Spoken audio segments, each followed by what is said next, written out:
Let me call to order the April 5, 2023 meeting of the Borough Council's Committee of the Whole. Would you kindly rise for a moment of silence, followed by the pledge to the flag?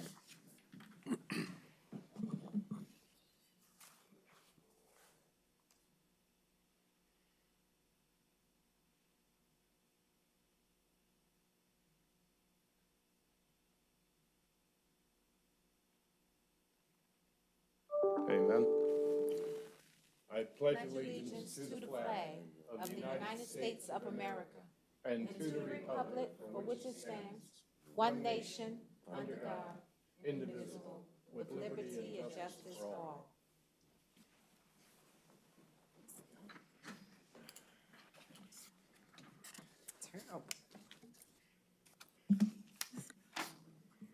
Let me begin on a high note. We have some celebrities in our midst tonight. This is for the Play Streets Excellence in Recreation and Parks Award.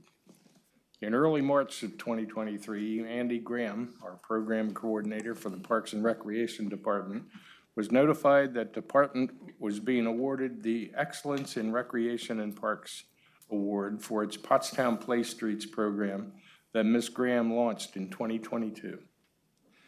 The award was presented to Michael Lenhart, Parks and Recreation Director, and Andy Graham at the Pennsylvania Recreation and Parks Society Awards Banquet on March 21, 2023 in Hershey, PA at the annual conference. The panel of peers selected the award recipient based on core power principle. And power stands for P, position public parks and recreation as an essential community service. Outcome-based, wow factor, affects change, and resourcefulness. The Play Streets program was held in several locations during June, July, and August of 2022 during the hours of 5:30 and 7:30 p.m. and was a delightful and successful community outreach program. With council approval, the Play Streets program will continue for the summer of 2023, and I'm sure I can get you approval. Congratulations.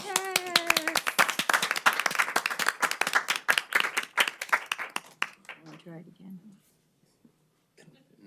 Is that yet another first for Pottstown? Wonderful, thank you. Okay, under Subcommittee Infrastructure, Councilor Lebedinsky. It's in your packet. Okay, nothing to add? No. Transportation? Nothing. Efficient Methods Committee, Councilor Lebedinsky. We were working toward some of the issues with the homeless issue we were talking about, nothing really to report on. Okay. Ordinance Review Committee, Councilor Proskal. The meeting, we will be meeting this month. We will. Economic Development, anyone here? Next month. She'll be here next month, not tonight. Okay. Land Bank Report, Peggy's not here. Emergency Services Report, Chief Hand? No, okay, Yeah, they're attached. all right. Human Relations, I know she's here, Ms. Levengood. Welcome. Thank you. Good evening, councilors, Madam Mayor, Council President. One of the Jewish religion's most sacred and widely observed holiday celebration, Passover, begins tonight at sundown, and it ends on April the 13th. Passover commemorates the story of the Israelites' departure from ancient Egypt. And the oldest festival of the Christian church, Easter, celebrating the resurrection of Jesus Christ, is this Sunday, April the 9th. Earth Day will be celebrated on Saturday, April the 22nd. It's a day that demonstrates support for environmental protection worldwide. And the Commission's April meeting will be held on Tuesday, April the 11th at 6 p.m. in council chambers, and all are invited to attend. Very good. Thank you. And from the library, Ms. Lipsky? Hello, everyone. How are you tonight? Wonderful. Good. I am really excited to announce that we have, in our last statistical numbers, for March of 2023, we have surpassed our pre-pandemic numbers for circulation, visits to the library, and for the number of programs that we've been able to offer. So we're really excited to see that everybody's coming back to the library and getting all those books and playways and all the fun things that they have. Next week, we're going to be installing some new directional signs that were part of a grant. So you'll have to all make a note to come visit the library and see our new signs. We're also excited to be attending multiple community events. So whenever you head to a community event, try and look for our table. We'll have lots of great information for you. One of the things we were really thrilled to do was host the Community Leaders Breakfast this morning. We had about 40 community leaders and 17 students from the Hill School entrepreneurial class. So that was a really fun morning. It's been a really long day. But we are currently looking for new board members. We do have some people terming out in December, so we thought we would start announcing now that we are definitely looking for new board members. So if anybody's looking for volunteer opportunities, just reach out to me. And let's see. We are going to be hosting community meetings with the community to kind of get some feedback on how we want to reimagine the library moving forward.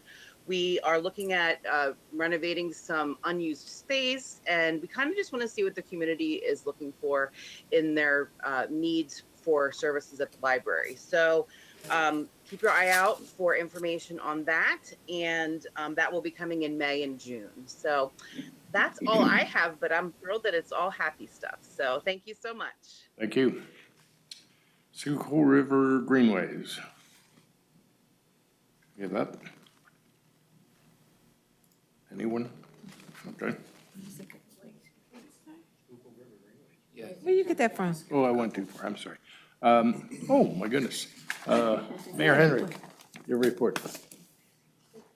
What about Ricketts Corporate?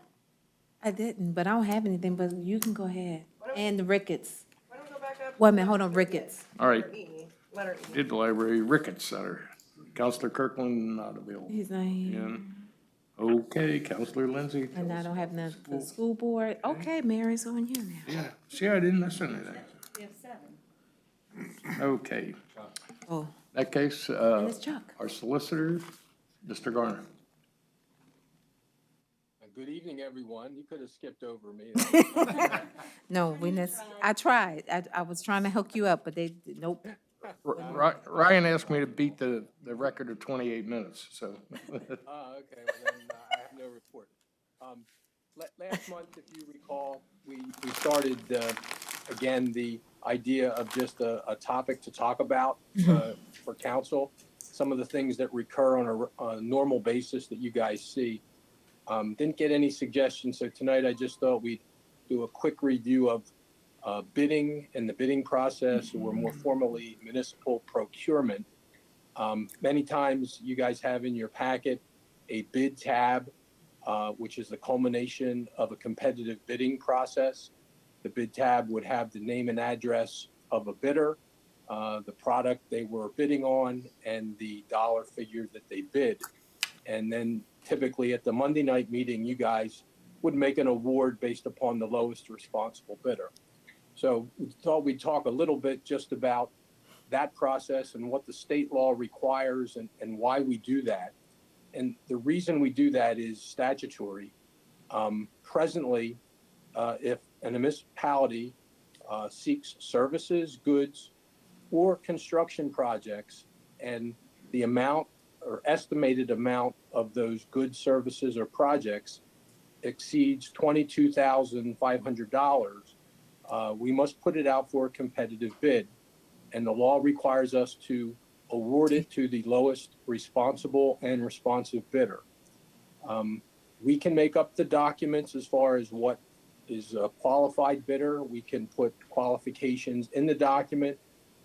We can put specifications in the bid documents themselves, so we can specify exactly what good or service we want to have.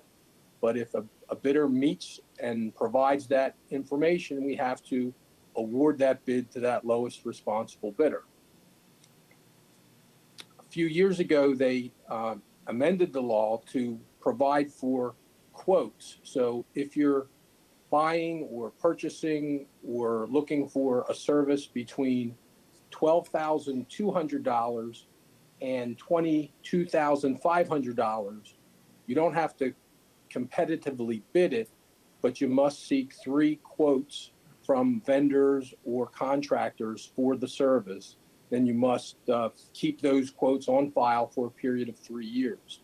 So it's a little shorter process, but you're spending less money, obviously, in a quote situation.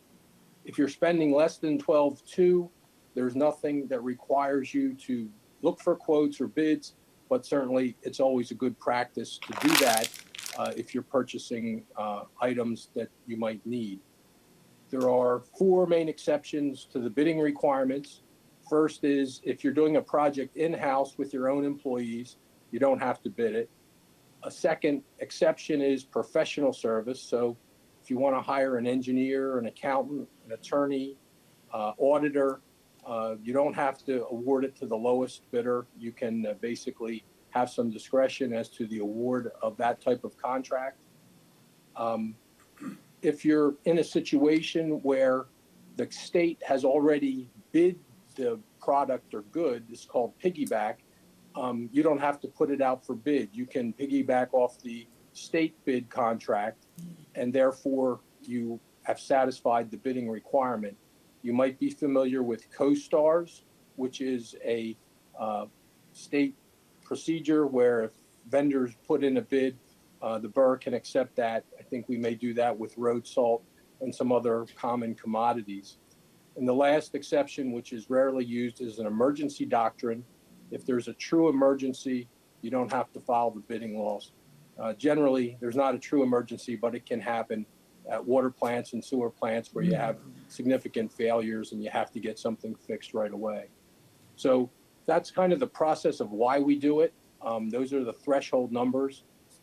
It's not exactly a thrilling topic, but you guys see this routinely on your agendas, and I'm happy to answer any questions. Chuck, if it's a service over multi-years, do they take the total amount in the first year before they break it down and consider that as part of the project, or they factor it in year over year? They look at the total contract on however you want to do it. If you did it per year, it would be the 22.5. If you put out a 5-year contract and exceeded 22.5, you're putting it out for bid. Any other? Thank you, Chuck. You're welcome. If anybody has suggestions for next month, let us know. Okay, now on to our mayor, Mayor Henry. Good evening. Sorry I missed last meeting. I was tending to some family issues in California and then came back with COVID, so I didn't think you guys wanted me here. But in March, I went and joined Pencrest and Family Services to deliver Meals on Wheels, which is always like the highlight of my year doing that. They're always looking for volunteers. You can also do it more than once a year. They need people daily. Pottstown NAACP and Pottstown Community Action hosted a family day at the Carousel, which was really well attended. I want to thank all the volunteers, and I saw Lisa there. That was nice. There was a woman that came with a duffel bag full of puppies. That was a huge hit to all those young and old. She runs a nonprofit that does specializing in exotic and domestic pet therapy, which I am a big proponent of. I used to do therapeutic riding center, and pets are always a huge uplift for people. So she will bring the pets to you. She also facilitates animal adoptions. For more information, you can go to big4 or critters@gmail.com or call 484-624-1067. So, you know, when we're all arguing up here, like a basket of kittens may calm us down. I think that would be something good to do. For sure. We had our PCA membership meeting. I want to thank Marcia Levingood from, in her role as, in the Human Relations Commission. She gave a nice presentation about the purpose and services of the Human Relations Commission. The next meeting for PCA will be Monday, May 1st at 6 p.m. at Victory Christian Life Center. Today, I participated in the Young Child Guest Readers Week. I read to the Wonder Spring Early Education Pre-K class, which is located in Emmanuel Lutheran. And they have a new mascot called Wonder Spring Wanda. If you can see on my little pin here, it's a very cute little Wanda is their mascot. They take ages 6 weeks to 5 years for early education and for any qualifying impoverished families. They have a lot of room to take up to 150 kids, but they need staff. Unfortunately, they had to close 2 classrooms this year and turn away the before and after school programs. So if you go to their website, if you are interested and you're good with kids, their website is wonderspring.org. They have their employment opportunities, and their director, Erin Cochran, is so nice, and she's really dedicated to community. I think she's been there like 12, 15 years, and she's super passionate about early education. The kids really like the book, so. We had our community leaders breakfast meeting, and Justin, please correct me if I'm wrong, because Trinita was in my ear. The Hill School, no, I like when you're in my ear, but I just didn't hear. The Hill School came and presented with their entrepreneurship class today, and they are opening a sustainability cafe next to the pub. Awesome. When is that going to be? Yeah, I don't have a lot of details on that. I thought that they were maybe opening something on the 400 block. Oh, I thought she said next to the pub, but maybe not. Yeah, I think it is. I don't know if Val has any info. No, it's part of the Hope Arts Run, and what they've done is they got these, the kids together, and they're really excited about, they're creating a sustainability coffee cappuccino bar where everything is zero imprint. It's pretty cool. I thought it was on the other side, more closer to the New York store. Yes, open it by, It's not the opened yet. No, They she have said a it couple of was- things that they're trying by to the do. theater. But it's there, and if you ever want to just reach out to Twyla, and she'll tell you exactly what's going on. Yeah, And she'll give you a tour. did you get a tour? I did. What? I'm special. All right, sorry. Old news, I guess. We also had, we met, some of us on council met with paid executive directors on the board, and we discussed paid's role in the community and in addition to their positive contributions to our community. And I believe this is in your ward on Gable Street, Lise. I've been assisting a resident on Gable Street. She lives across, right on the, her property abuts 100. And that whole block keeps getting flooded, and it's a state issue. So I've been helping her with that, and I am happy to say, with the help of Representative Joe Cerisi's office, PennDOT came out yesterday, cleared out the berm, is going to remediate and redig the trench and try to stop the flooding in their backyards and the spread of mosquitoes and such. So thank you, because that was quick turnaround. Coming up, April 7th, Friday, which is this Friday, at 11 a.m. is a fish fry fundraiser at Bethel Community Church, which is on North Kime Street. You can place orders in advance if you call that day. Don't call today. 610-326-1700.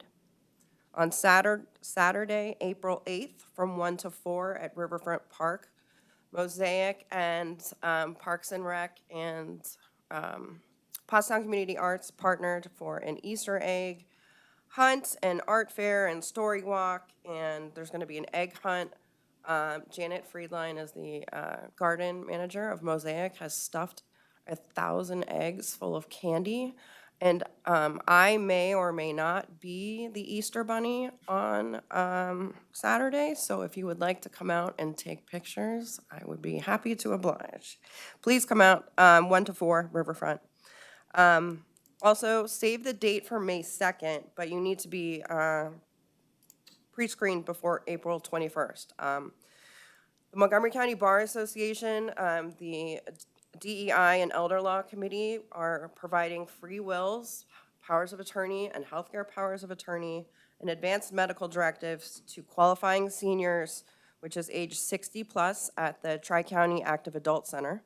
On May 2nd, which is a Tuesday from 10 to 1, you must register and be pre-screened because we're only going to be there 10 to 1.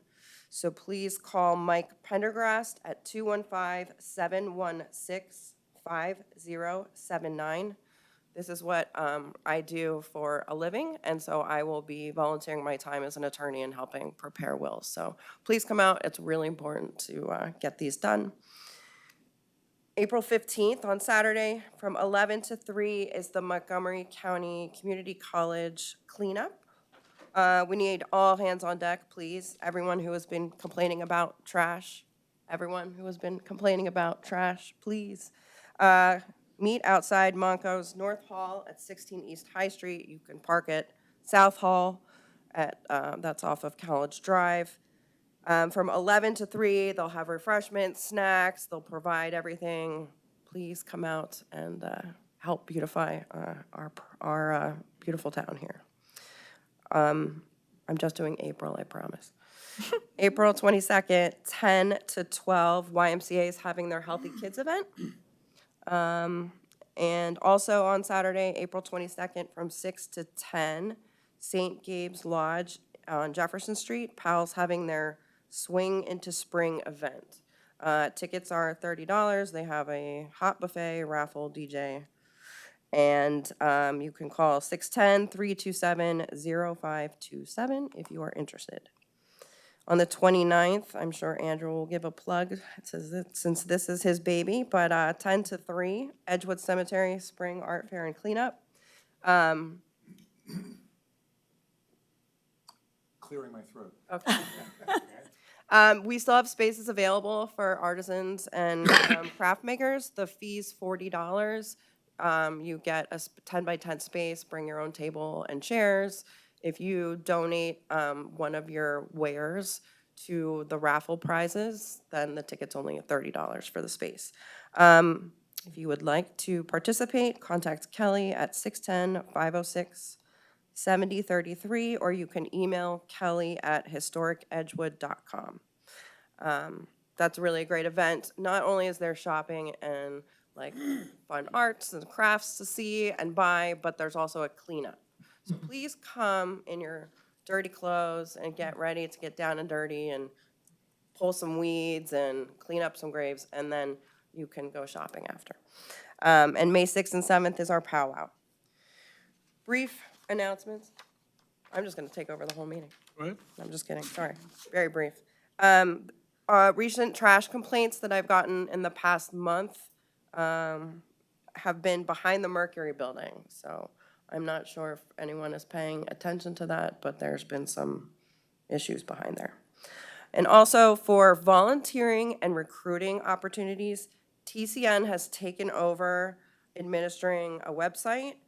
It's https://tcn.galaxydigital.com. I just went on there and I registered to get updates. So far I see like from our community, Art Fusion, Mosaic, the YW is on there. I was thinking maybe it's free, it posts events, then you can see what you want to do and you can check it out, you can get volunteers, etc. So I was wondering if maybe Parks and Rec, we can create a free account and post some of our cleanup events to recruit volunteers and such. So I thought that was a good way to narrow everything down with everything we're doing in the community. And I wanted to say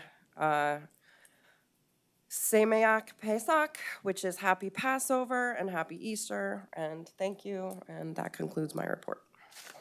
Thank you. And for a manager's report, Mr. Keller? Thank you. Good evening, everyone. I have several updates to share with you today. First off, The borough was happy to learn that the PUC released their findings on the cause of the 2022 Hale Street explosion. However, it should be noted that it's only one part of several investigations that are still ongoing.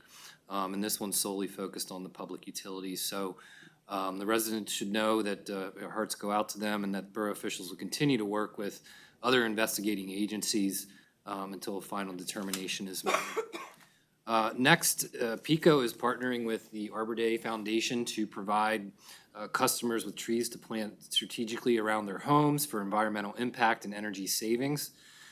Customers can reserve their 1 to 3 foot tall saplings now until the last week of April on their online portal. And it will allow customers to actually view their home and choose the correct tree species to maximize energy savings and environmental impact. So the borough is coordinating a pickup location, and to find out where that is, you can go on and register at arborday.org/PICO. In other news, I'm happy to announce that we received an additional $1 million grant that will allow us to upgrade all of our streetlights in the borough to LED fixtures. So the grant will also cover installation of additional security cameras and possibly more of the ornamental streetlights on High Street. So we're still pulling this all together. There, as you know, there's a existing $250,000 project that's going on right now, but we're pulling both projects together at this point, and likely we are going to refocus our efforts on the core of town first, and then work our way out from there for the lighting project.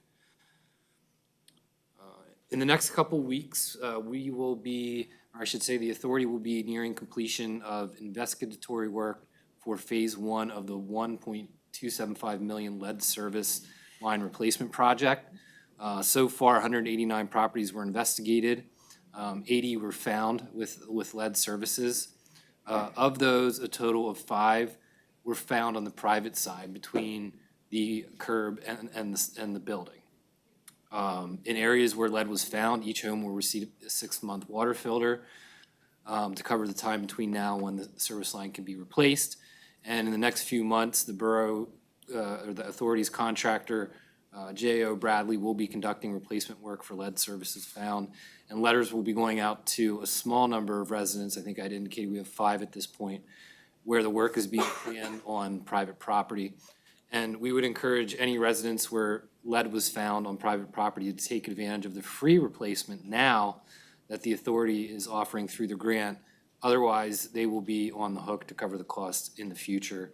And it could cause complications if they would try to sell their house knowing that they have a lead line. And just as a reminder, this is only phase 1, and there will be a second phase, which is a $3.75 million project, and that's planned to commence in 2024. Additionally, I wanted to add that street sweeping on the major thoroughfares, we do this annually. It was started this month and is planned to continue throughout the summer on a monthly basis. So last Thursday, we swept several streets, totaling 60 tons of debris removed from the road. Streets were High Street between Manatawny and the library, the bike lane from YMCA down to High Street at Roland, Beach Street both sides from High to Grant, the south side of Beach from Manatawny to Grant, Jackson Street from Beach to North Adams both sides, Wilson Street from North Adams to State Street both sides, Roland from High Street to Beach Street, and Hanover Street from High Street to the other side of the Hanover Bridge. When we sweep again, I believe it's May 4th, we'll be doing High Street again, along with Industrial Highway, College Drive, and King between Route 100 and College Drive. And that concludes my report. I'd be happy to take any questions. Justin, can I just add a note to your list? Sure. Mrs. Boswell, who lives across from Rickett Center, said, when the street sweepers came, I don't know if it was the street sweepers, but apparently it was some paint that like went all the way across the street and went into the drain. And there was some other debris and stuff so I was just Okay. wondering if you could check that out. Yeah, we can check that out. That went into like the storm drain and like clogged some stuff. Yeah, we'll check it out. She asked me to ask you last If there's night, any so. paint in the drain and go from there. Okay, thanks. Yep. Is there a list of the streets that you're going to be doing? No, because it's main thoroughfares. So the criteria is it's main thoroughfares where we don't have to deal with people moving their cars. Okay, so that's the main criteria. So essentially, we'll hit them all, through the course of the warmer months. But I mean, I can provide you with the list of what we did, and then what we're planning to do if you want that. Okay. Yeah. Yeah, that'll be good. Basically, it's a list that I just Yeah, announced. okay. Okay, anyone else? Okay. Thank you. Tell us about the 2023 paving project. All right, so I'm gonna ask Mr. Yerger to come up with me. And I'm going to share this screen. Wait a minute. Just give me 1 minute here.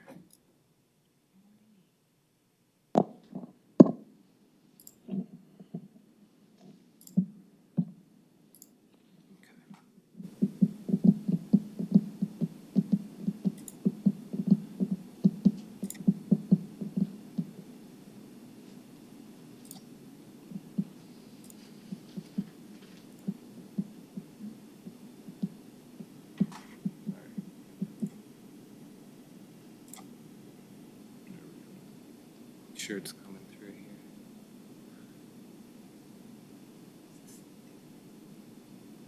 Sorry about this. It's okay. Technology's great when it works. I work in technology for a living. There we go. Now it's coming up. All right. Sorry about that.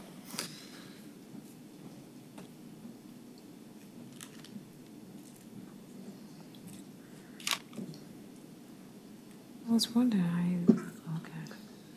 All right, so Doug Yerger and I, he's the Public Works Director, we're gonna go over our paving plan for 2023. And I'm gonna start out, and then Doug's gonna kind of tell us how he goes through and ranks some of these roadways so that we can prioritize what we need to be addressing in this upcoming year. So first, I'll give you a little bit of background. And we've got 60 miles of borough roadways here in town. We've got 19 miles of alleys. However, you were adopted or ordained, which means that there's a responsibility of the adjoining property owners. However, it should be noted that on alleys, even if they're not ordained, the borough will still fill potholes or level the alley upon request. Excuse me, sir, excuse me. Can you remain quiet, please? Thank you. State roads, these are the responsibility of PennDOT. So this is High Street, Hanover Street, Charlotte Street, Arm and Hammer, Manatawny, State Street, Mervine, parts of Mervine, and parts of King Street, Route 100, Route 422. Whoops. We have 4 primary funding sources that cover curb-to-curb paving on borough-owned roadways. So these are state funds. This is our primary source, and this is allocated to the borough from the Liquid Fuels Fund. We also have, and the Liquid Fuels Fund, it varies because it's based on the gas tax, and that can change based on how much people are driving, how expensive the gas is, those kind of things. But usually we range between, I would say, $500,000 and $700,000 a year, somewhere in that range of liquid fuels funding.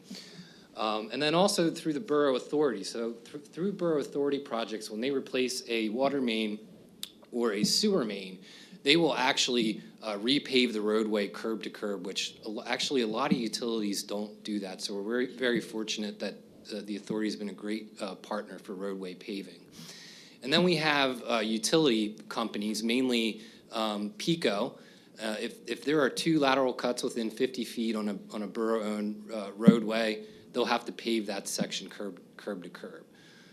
So we saw that when PECO was installing some of their new gas lines and then their electric lines last year on High Street.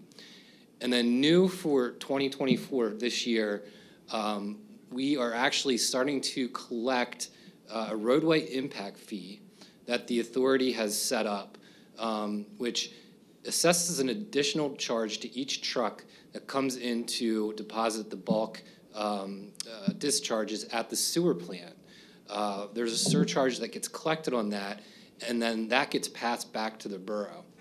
And there are certain roadways that, according to the plan, that the borough can then use funds for those roadways for future road work, bridge work, stormwater work, and mainly these roads are Industrial Highway, parts of Wilson Street, parts of Jackson Street, Center Ave, and Moser Road, and South Kime Street.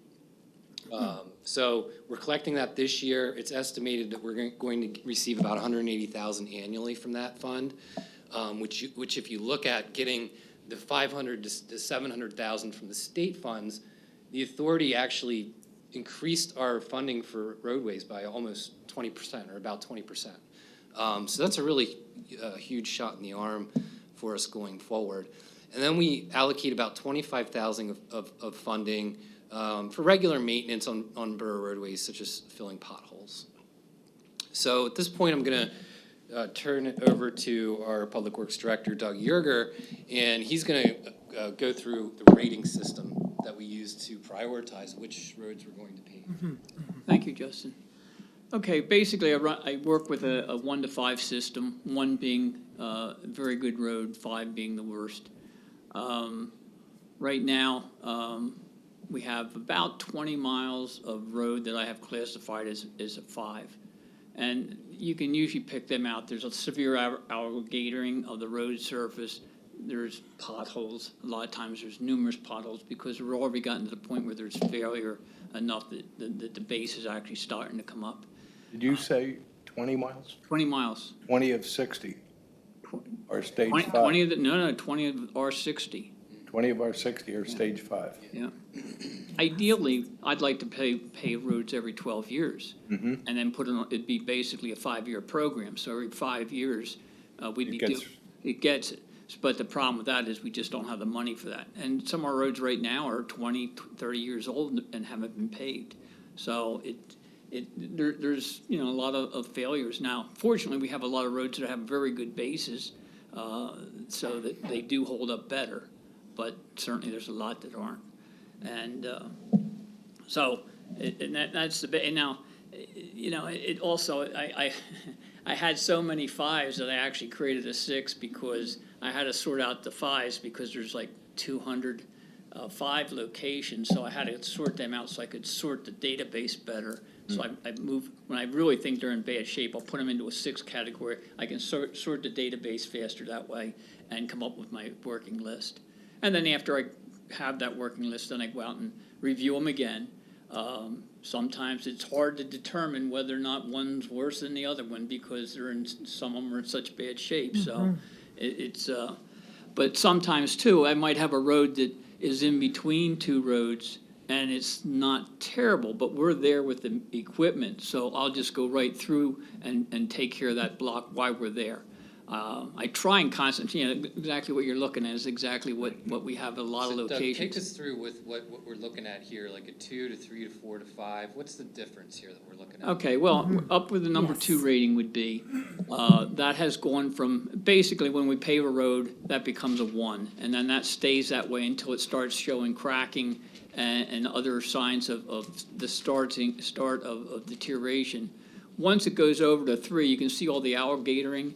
So there, the surface is really starting to come apart. And of course, when it gets to 4, it's more pervasive. And then taking us into a 5, then the potholes started. We're patching them, and you get numerous patches going on. And of course, if you let that go much more, then you're going to have to do base repair because now the foundation that held that road in place is not in good condition now because it's gotten so bad. So I like to try and get them before we get that way because obviously it's more expensive to fix the base on that road if it really starts coming apart.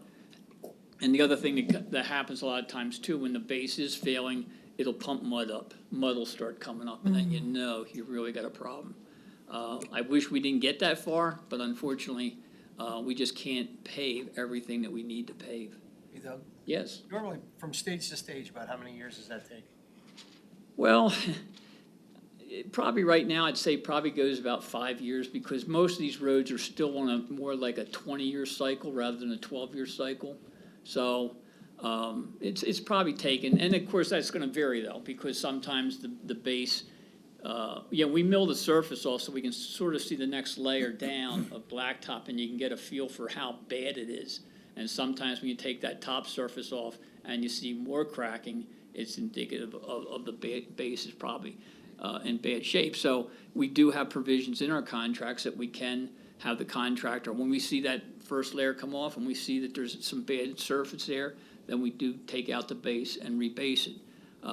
But of course, that gets more expensive and certainly takes away some of the money that would have gone to topping. Okay, so this slide shows, kind of to put it in perspective, that we've got the 60 miles, those are our total miles in blue there on this graph. We've got rating number 5 miles, we've got 19.92, that's the orange, and then what we're paving this year is in the gray. So as you can see, we've got a little bit of catching up to do. Hopefully with the authority funding, that'll help us. There's also a stormwater project that hopefully we're gonna that help us a little bit too, that we'll talk about in a little bit.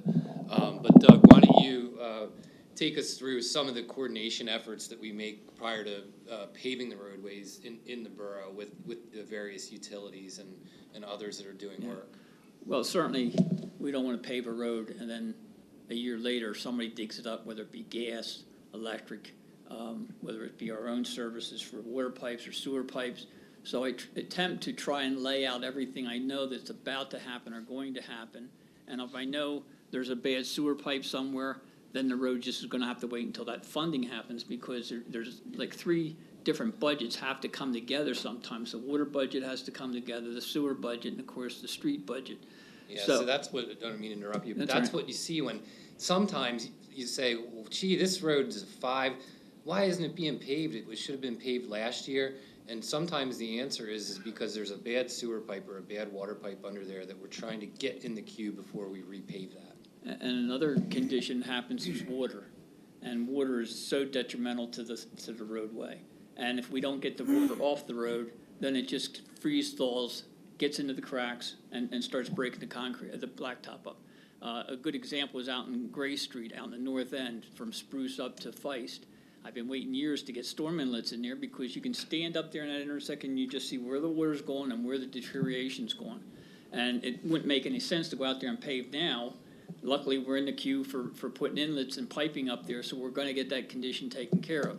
But it's long overdue right now. But we had to wait until that budget came around for the stormwater to get in there and put the pipes in.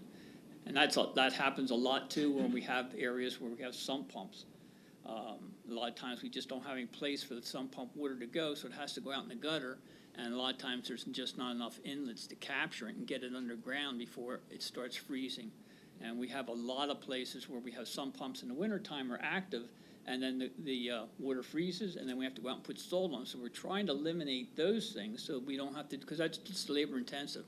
We can't use the machine and the spinners on the trucks because there's usually cars around and stuff. So that's something we have to do by hand.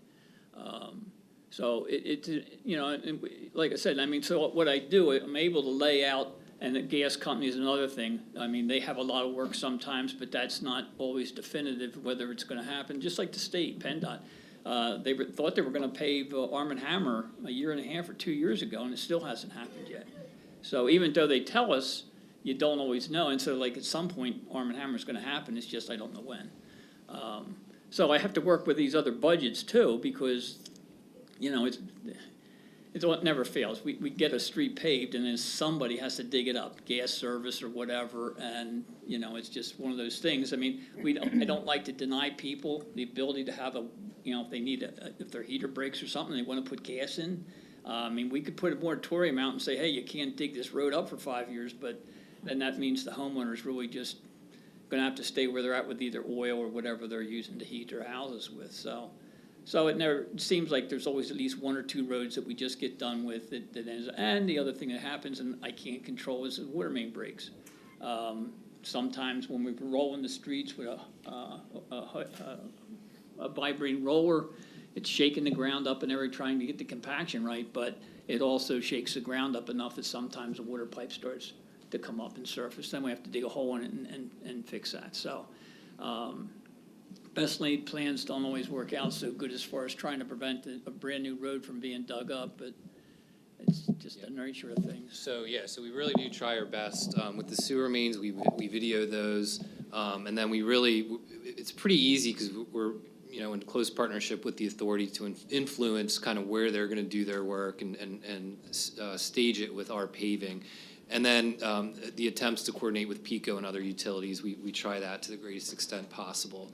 So we're gonna get into it now and show you what's planned for this year, 2023. First, we're gonna show you what we have in 2023, and then we're gonna show you some kind of a preview of what we're looking at for 2024, even though that is less set in stone than this, and even this is flexible. And again, we're presenting this to you tonight as, here's what Public Works is recommending to pave based on the ranking systems. But following this meeting, you'll send council a list, right, Doug? To make sure that you guys are okay with the roadways that we're paving. And then on Monday night, we would ask you to move forward and authorize us to put this out to bid. So this year, we are gonna pave 5.35 miles of roadways. So that includes 3.35 miles of the state liquid fuel funds, which are the borough owned roadways. That's the allocation that we get from the state. And PennDOT is going to be paving another 2 miles of roadway. 1 mile from Manatawny to Glasgow, and then another mile from Kyme to Porter Road. So they paved the core of High Street last year. Now they're gonna pave the extremities. And this is how it all lays out on a map. I realize it's hard to see all the roads on this, but again, we'll get you guys a copy of the map and a list so that you can go through it. But what the map shows here in red are all the borough liquid fuels paving projects, and then the yellow or orange is the PennDOT paving for 2023. Looking ahead to 2024 plan projects, it's still very preliminary, but we're just giving you what we know right now. So we'll have the state liquid fuels fund amounts. We don't know what those allocations are gonna be until we get that from the state at the end of this year. We'll have water sewer main replacements planned for 2024. We'll show you where they're at on the map. And then we have, as Doug alluded to, up in the north end, Grace Street area, that area, we have a stormwater project planned. And there's two phases to that, and tonight we're going to be asking you for a third phase. And again, what this is doing is putting in more inlets to address areas where we have known drainage problems, and most of it is due to sump pumps.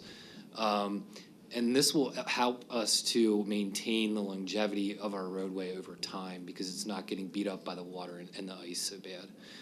So then once we get that stormwater project done, again, we would hope to get that done early 2024 and then come through and then pave those streets in 2024 with our liquid fuels allocation. So here's the map of those. PennDOT, you can ignore that one, that's 2023. But in green is the sewer for 2024. Blue is the water for 2024, and then the maroon is the stormwater project for 2024. So this is all what's planned for next year so far. Justin, Yeah. when you're replacing the sewer mains and the water mains, is there a possibility that the connections to going to the various homeowners' places, to their houses, do you anticipate that if they could possibly have to fix their part from the main to their house? Well, no. So there's the area of responsibility for them on, it's different for the sewer versus the water. So for them, the sewer, the homeowner is responsible from the main to the house, okay? From the water, the homeowner is responsible from the curb stop to the house. Okay, so in the water, there's a section that the borough is responsible for. Typically on the water projects, we will connect up to the curb stop, okay? So up to where we meet the private connection. But the sewer could possibly incur a expense if someone says, hey, this looks like it needs to be replaced? Doug? Yeah, certainly, I mean, when we have put a new sewer main in, we have to reconnect the old. So sometimes you get a little bit of a feel for how bad it is. Certainly, sometimes it's cast iron pipe, sometimes it's clay. The clay is more problematic because it's brittle and it cracks easy. So, yeah, I mean, if we see something that's really bad, or we see a lot of, when we open that up out the main and it's just packed with roots or something like that, yeah, we'll put the property owner under notice that they need to do something with it. They're gonna have some real serious problems. And we put in the water contracts that when we run across the lead lines, then they get replaced from the main to the curb also. So we've been doing that for quite a few years now because this lead has been out there for a long time. So we've been trying to get those lead pipes out prior to even what's going on now with the real effort to try and get rid of the lead. Yeah, so it depends. I guess the answer is it really depends on the situation. So on the sewer, sometimes we will have to go a little bit, further to make that good connection. But we're typically not going all the way back to the house. Okay. If we find that they've got a pipe like an Orangeburg pipe that's not an approved pipe by the borough, then what we did on our last project is we actually had a line item for that in our contract, right? And we said to the homeowner, hey, you can come in and pay for this. Under our contract, you're gonna get a better price because it's a bulk price. Otherwise, you might miss the boat and you're gonna have to pay for it later and get your own contractor. So that's how we've been trying to handle those, but it is Thank you. unique based on each Thank you. situation. So we get a lot of questions about alleys, and with 19 miles rated number 5, we're putting a lot of most of the majority of our money towards paving roadways. So what's really left for the alleys? So again, the unordained alleys must allow access for properties served by them. So that's why if somebody's blocking the alley, call the police. We'll get them out of there. We will maintain access, we will fill potholes, but we're not responsible for the alley per se, if they're not adopted and ordained. And furthermore, we can't even use our state liquid fuel fund allocation to do anything to those alleys because they do not qualify. But we have been trying to think creatively to try to find funding and resources to have these addressed more holistically. With minimal impact to the taxpayers without obligating the borough to, taking ownership of these access ways. So there are some funds available for alternative paving techniques, and there's several pilot programs that we're working on. So one of them that we do, and this slide's like probably 2 years old, but we after we mill the road surface, that material has to be taken somewhere. So we try to actually get most of that material and put it back into our alleys and pack it down with a roller. So we have a couple areas where we're doing this, and I think so far it's holding up very well, and we'll probably plan to use more millings this year.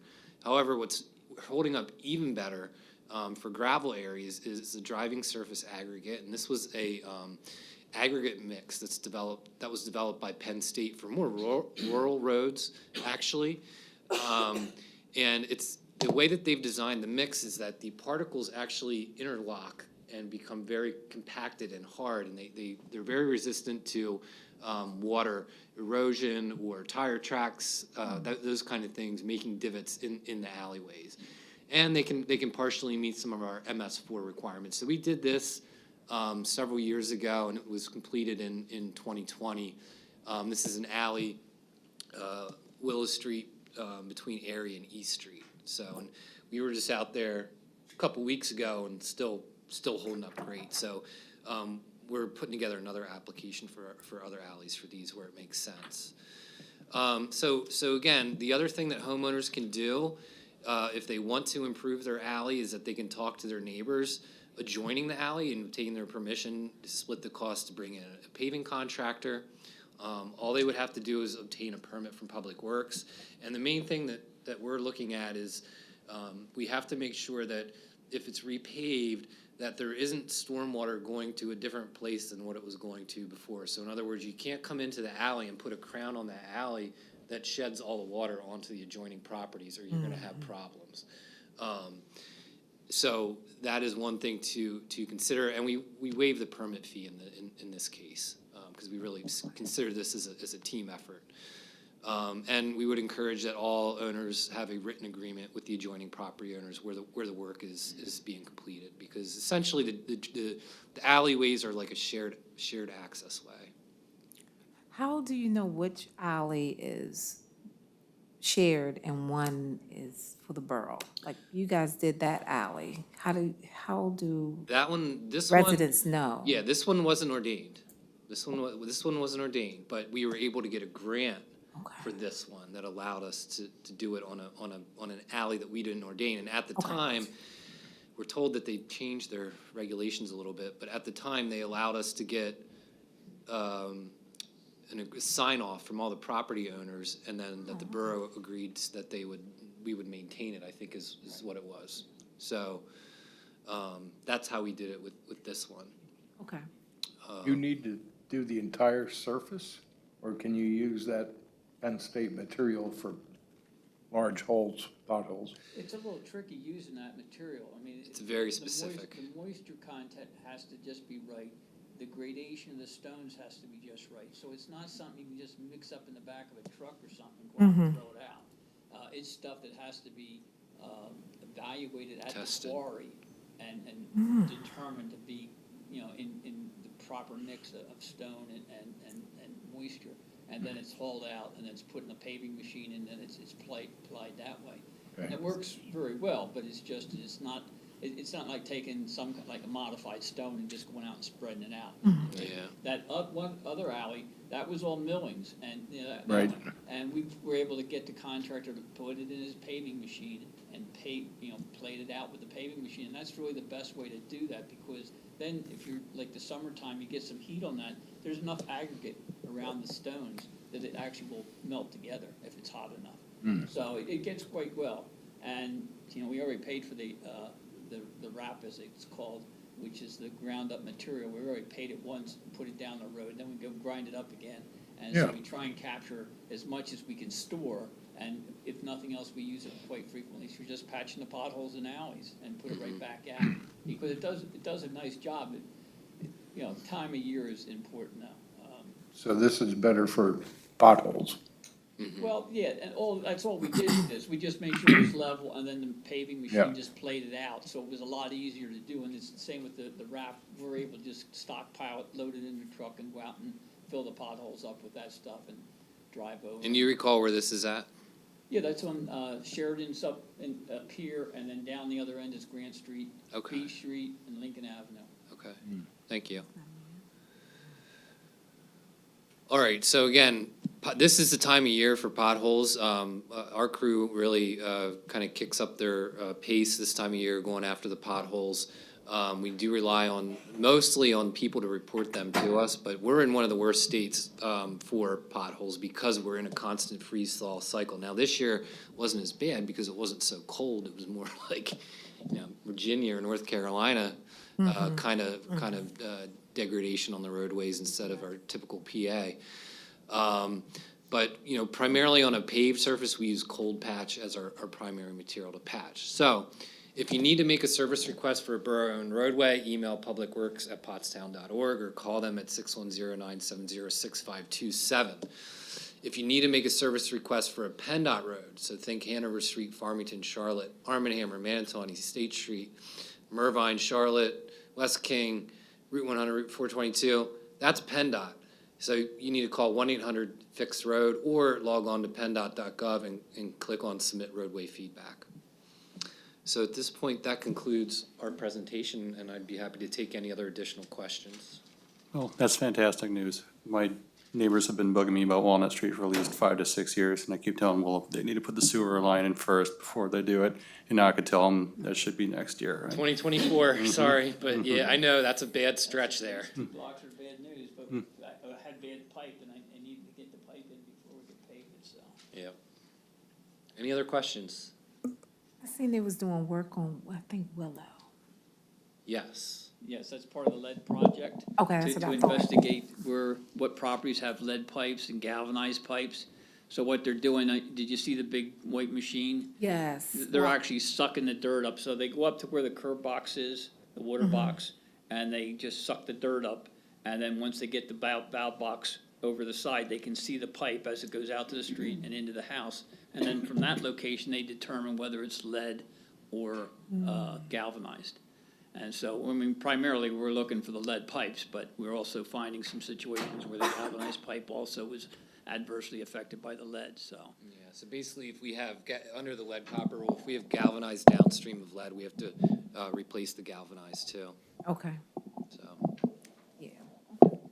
Any other questions? All right, thank you. Thanks. So, Thank you.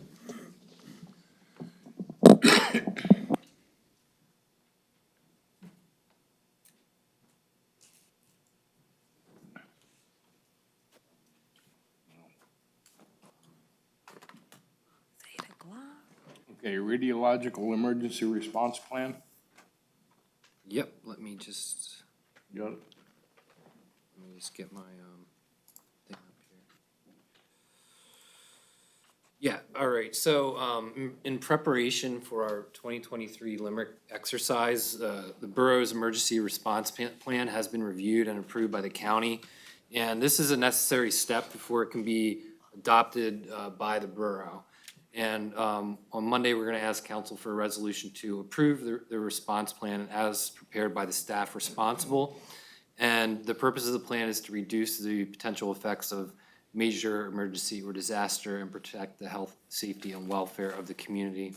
So if any of the counselors have any further question or need more information, please, after this meeting, contact myself or Frank, and we can get that to you. Okay, and we'll do the Did you resolution. change the screen? Sorry. Yeah, well, yeah, I guess I will. I'll change it for a minute, and then we're gonna go right back. Oh, okay. I thought you were done. How do I get out of here?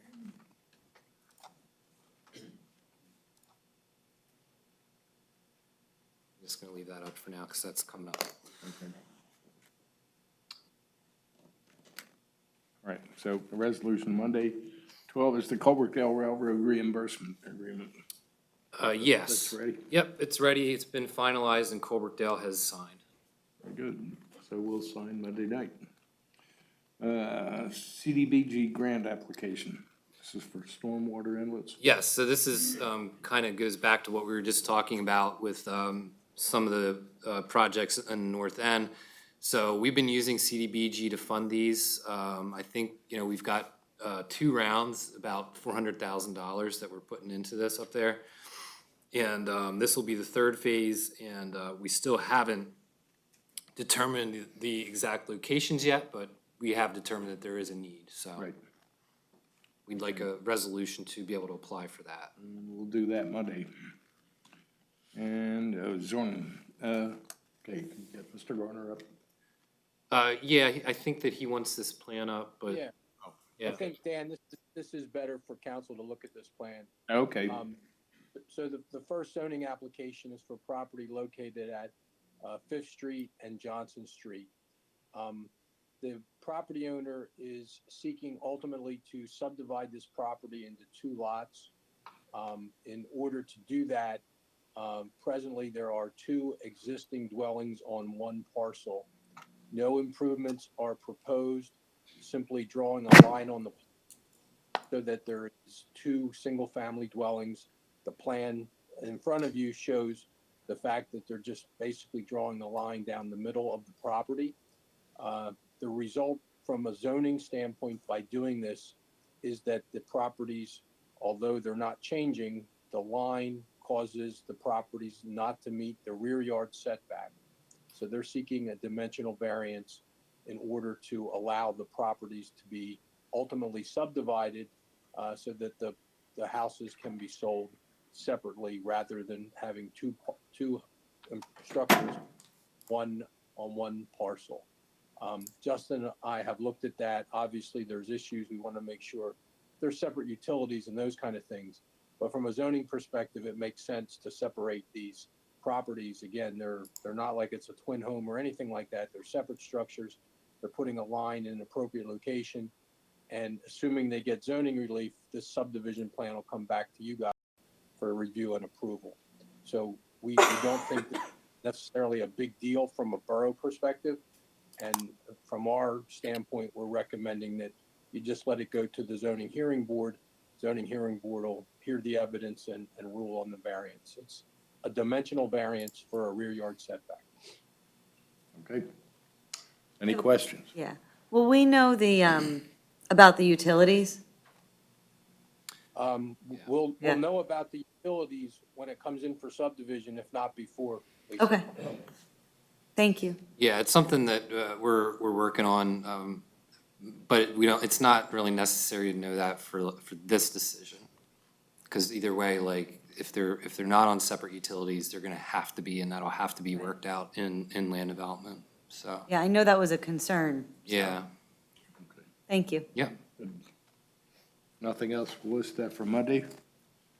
And while I have you, Mr. Garner, how about 225 South Price Street?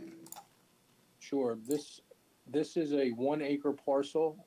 It's basically unimproved. It's zoned heavy manufacturing, and there is a perimeter fence around the property. It has a I'll call storage container or a structure on it. It's 20 by 40, and essentially that is too large under our zoning ordinance. So they have asked for a variance to keep this storage container on their property.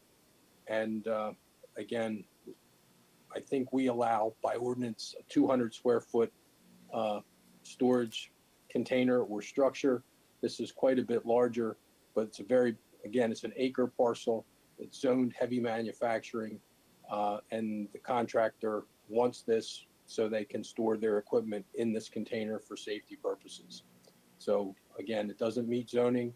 Justin and I don't necessarily have an issue with this, and again, recommend that it go to the zoning hearing board. Will hear the case and decide what happens. This is in the 6th ward, Andrew, so I think it's your ward, but it is down bordering the industrial complex. Assembling. Any questions? All right, we'll list that for Monday. Well, and we can list them, Dan, but again, if council wants to take no action is required. So we'll list it, but you might not have to vote on it if you just want to let it go to the zoning hearing board. Exactly. All right. 16 is the Schuylkill River Greenways. They want alcohol at Riverfront Park, May 20th and June 20th. Correct. Anything else to that? I don't have anything to add. Any questions on this? If not, we'll list that for approval Monday. 17, the Play Streets, famous Play Streets. What dates? All right, so the Play Streets, we have a list of dates. I'm not going to read them all off here tonight, but there's a list of dates that's attached to the agenda. But the basics of it are they're going to be from 5:30 to 7:30, starting in mid-June through mid-August. So it'll be a combination of road closures in front of parks and also school facilities. Very good. So we'll list that for Monday. And board vacancies for Harb, we're seeking 1 5-year term. Mark Harvey has applied for continuance. And on the land bank, we have 2 3-year terms. We have Jamie Sanchez. Anyone else applying? Not yet. So we need 1 more applicant for that. Okay, comments from our citizen present. Okay. All right, first off, I'll go online. Everyone will have 3 minutes, and we typically do not respond per our policy. First up is Deb Spence, 159 South Roland. Is that correct? That is correct. Thank you, just appreciate it. I have a few questions. Well, one, I would like to thank you for answering my questions last month, but I come with another set of questions. One is Pottstown allowed to have a Pottstown Housing Authority? And if so, how would that look? The other question is, within the business district, is there zoning for co-op apartment ownership? Not condo, even though that would probably be a question as well. So condo or co-op ownership zoning within the business district of Pottstown Borough. And the last question or comment is referring to the Land Bank Board. I asked a question, or someone asked a question about um, the requirements to join the land bank. And the information that we receive doesn't say anything about having real estate experience or being involved in real estate at all. It just says that you have to, and I don't remember exactly what it said. I think was live in I can't remember, but it didn't mention anything about being in the real estate industry. And I don't think every board member on the land bank is in the real estate industry. So I am confused as to why that question was answered in that way. And that is all I have. Thank you. Thank you. Next up is Bruce Madera. You have 3 minutes, sir.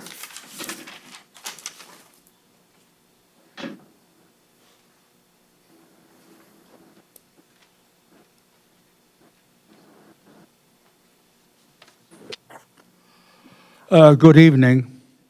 A brief citizen comment about potholes, since you've talked a lot about roads in town. I've had a real struggle as a concerned citizen, not for my street, but for various places in town, to get potholes repaired. I was told to call the state, and the number was mentioned tonight. I was even told to call the courthouse. And then I talked to somebody else. This is someone at Borough Hall told me this, Public Works.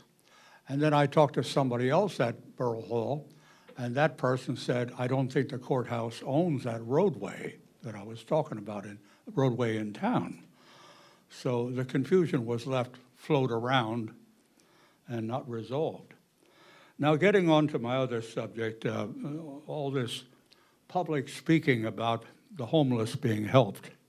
What a variety of comments there have been. The homeless are responsible for all crime. They lower property values. Didn't somebody say they might even derail trains? So we got to keep them away from the train tracks down here. The most chilling comment to me, I mean, I understand where the people are coming from who live near the church in question, but who really belongs here and who really should be helped? That's really chilling to me because I'm a good student of history, German and United States. Now, council voted to express no opinion on the warming center, as I read in the paper or heard here, and yet one council member went to the zoning meeting and expressed an opinion. And maybe my ears aren't too good, but it sounded to me more something other than a personal or neighborly opinion that was expressed by that council member at the meeting. More like an opinion based on council or borough laws. A lot of talk is for the homeless and the people helping them to obey the laws. Well, was that breaking the law for a council member to go and express an opinion? Or I guess he's allowed to go and express his own opinion. I'm disturbed by a number of these things. And I think we need more leadership concerned about facts and concern about creativity and a small measure of compassion, because many of these homeless are Pottstown people. 10 seconds, sir. They're not all just drifting in for a free meal or something like this, I don't think. Thank you very much. Thank you. That concludes comments from citizens present. Actually, we had one gentleman that, do we have time for one more? I don't think he knew he had to sign in at the beginning. It's up to you. It's- Sign in here, sir. With just your name and address.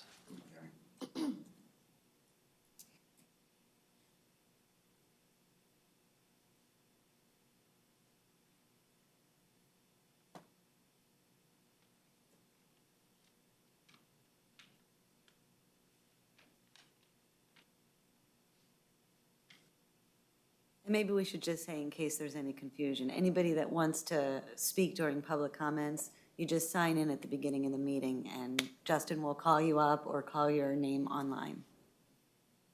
Thank you, Counselor Vanny.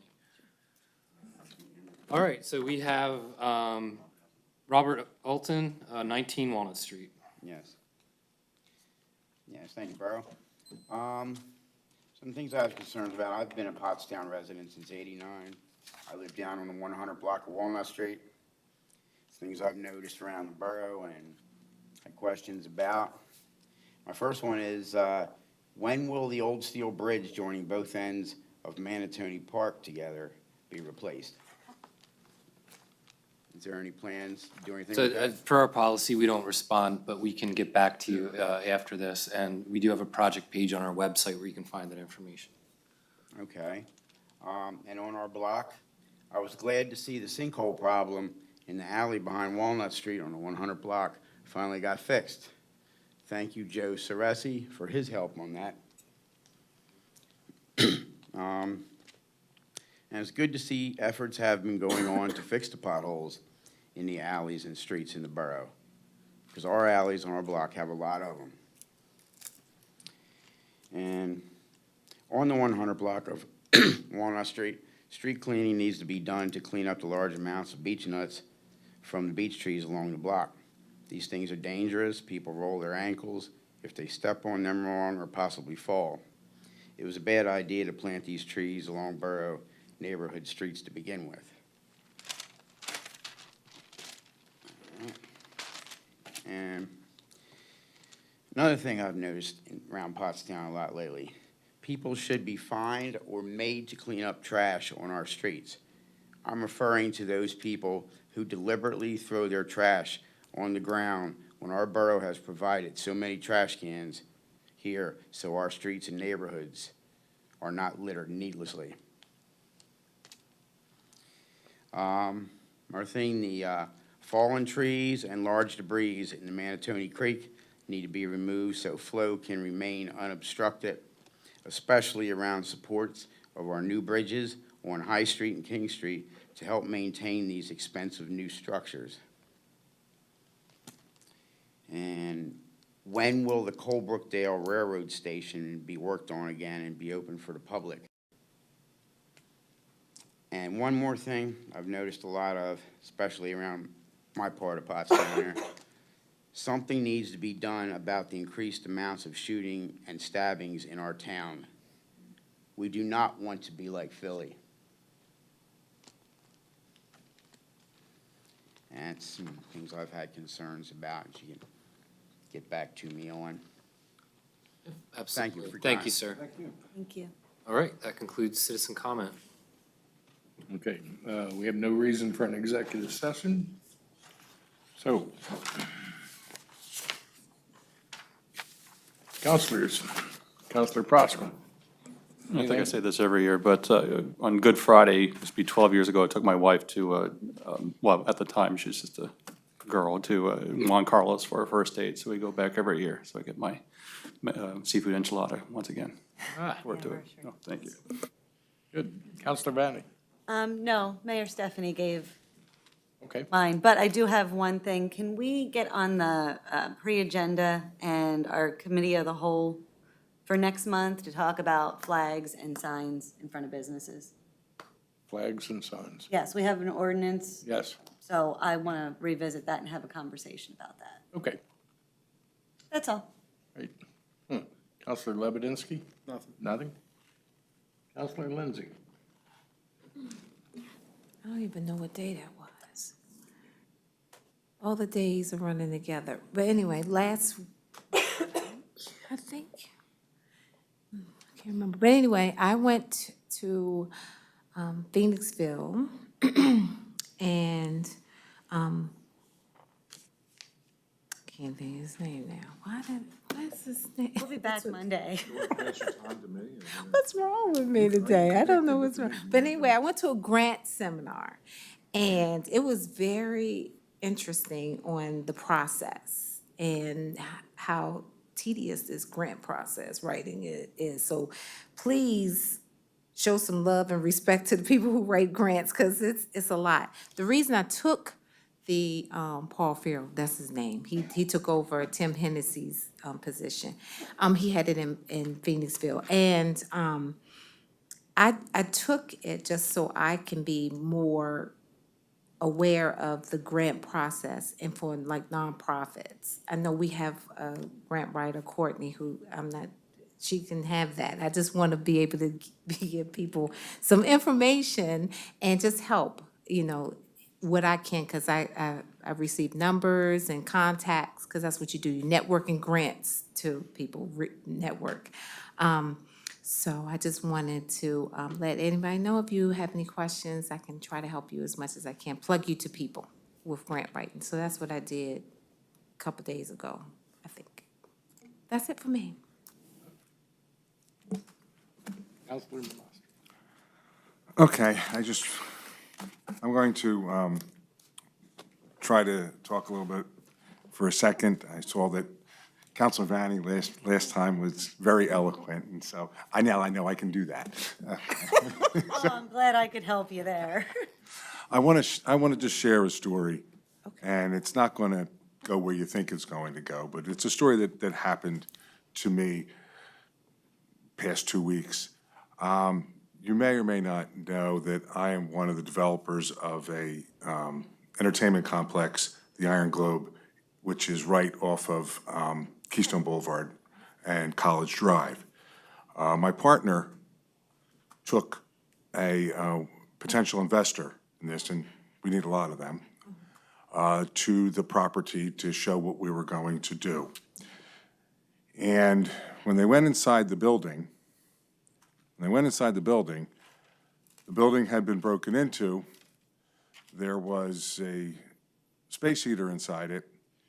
There was a pile of rotting produce, and there were boxes of Narcan.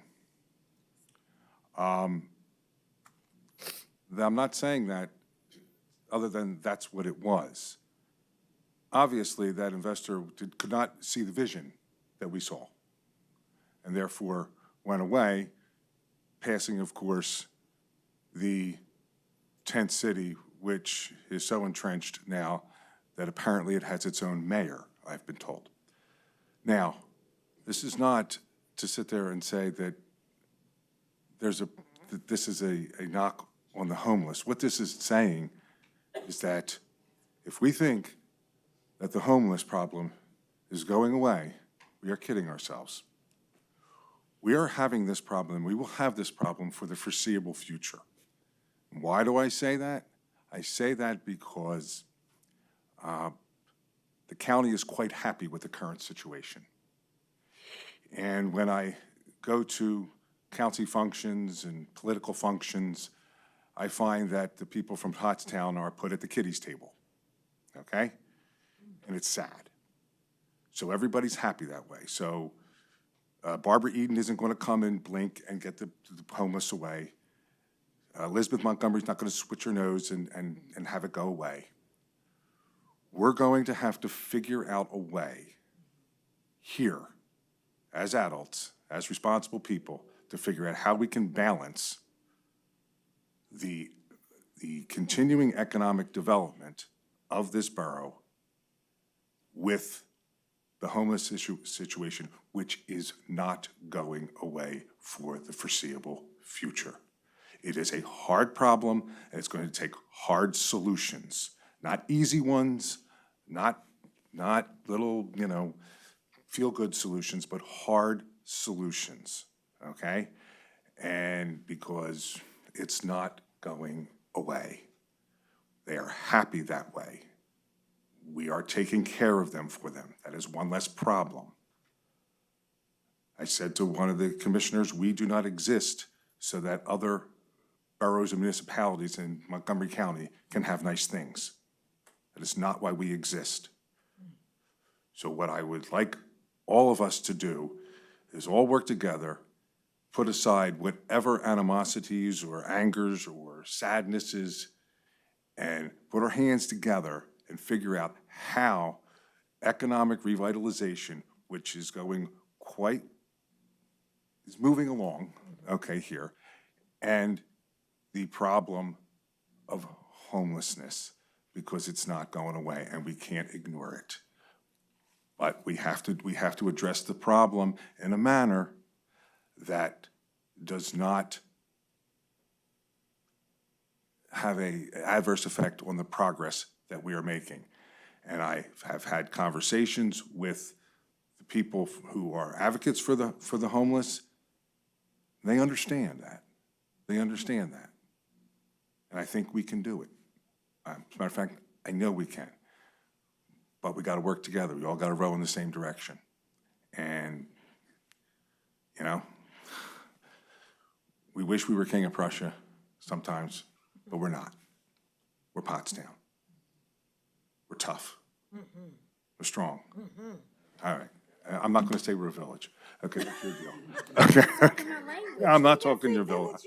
But it's not, I'm here to point out the actual problem. The actual problem isn't the homeless. The actual problem is balancing economic revitalization and concern for our fellow man. It's not an easy solution, okay? It's not an easy solution. But it's going to have to be done because everybody's happy, other than everywhere else, that we have taken this off of their plates. Well, it is on our plates. Let us figure out a way that economic revitalization does not suffer because we looked for easy solutions. I'm happy that I'm here, and I'm happy that I'm able to be on this council with a lot of really, really good people.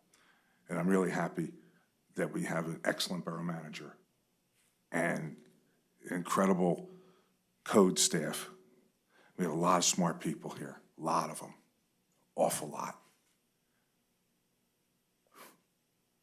We can't just wish that it's going to go away. Thank you. Thank you. Mayor Hendrick. Anything to add? Andrew, thank you for your comment. And I don't mean to put you on the spot, so don't answer. It does not I'm just curious, do you have a proposed solution? I mean, I know the solution's a hard solution and we have to work together, but do you have a suggestion of where we can start?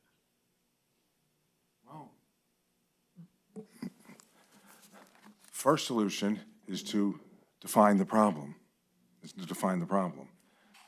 Second solution is, or the way to do that is now we get the people to say, here's what our needs are, here's what our needs are. And we balance those needs and come up with a solution, okay? We come up with a solution that works. No, I don't have a solution. I don't. What I have is the willingness to work with everybody because we're all pretty smart here, okay? And citizens are pretty smart here. And people who work for the borough are pretty smart here. So let's all define the problem, look at solutions, and then look at my favorite word, the ripples that the solutions will occur, will cause. And we don't want to fix one problem or put out one fire by starting 3 others.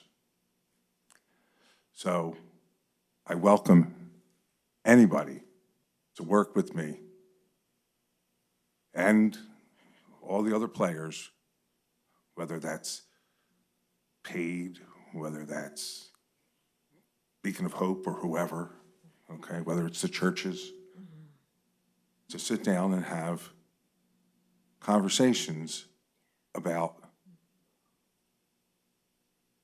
not just what we want or what we wish, but what we can do. And if everybody, it's just, I just saw, I've been spending a lot of time with people in Montgomery County recently, and they're happy with the status quo. I'm not. I think we can do better. I think we can do better for our town. I think we can, because we have to address the issue. It's not going away. It's not. Can I make a comment? Are you done? I'm just answering a question. I'm really glad about what you said. Thank you for using the word balance. I've been screaming balance for months, and that's what we need. And there's no way one person up here is going to come up with the solution to this problem. It's going to take people from many facets and expertise to come up with a solution. So thank you for wanting to find some place in the middle and bring people together to work towards a solution, or multiple solutions. And we may have to try things that are going to fail. Yep. But we have to try. So thank you. Maybe we should create a committee. But with actual steps and action items. I said maybe we should create a committee. And I'll go for that. I can't vote on that or make that motion, I'm but okay you with Yeah, can. but we don't, I think So we have do- some. We have a committee through, Yeah. the Tri-County, what do they call it? I'm sorry. TCN. TCN, we have a committee through them already, but maybe we want to meet internally to figure out. That's what I meant, us internally. What we want, what our goals are, and what is within our control that we could help to shape. And just not another meeting to have another meeting. No, exactly. Okay. Come with proposed solutions. And Leave we'll- with an action item. We'll whittle them down, and if we don't have any, then we'll come back with some more proposed solutions. Thank you. I would like to give a plug to Advanced Auto Parts on a different note. That's a nice It- segue. Right? A rock went through my windshield on 422 last week, and I thought I could fix it myself and save some money because I'm cheap. And went to Advanced Auto Parts to get a little filler, and I was very impressed with the customer service. The guy came out, he looked at my windshield, he told me, you need to get this fixed professionally. This will save yourself the $15. And so, I mean, he could have just sold me it to make, the sale. So I really appreciate honest people, and it's nice to see some good customer service, especially post-pandemic. They've put windshield wipers on for me very nicely. Yes. So. And the mayor made me think of one more thing. Edgewood Cemetery is having a art fair on April 29th. I encourage all people to come because that's a way where a bunch of citizens got together and solved the problem, which was, or we're not solving, we are working on fixing a problem, which is creating respect for those who have gone before us.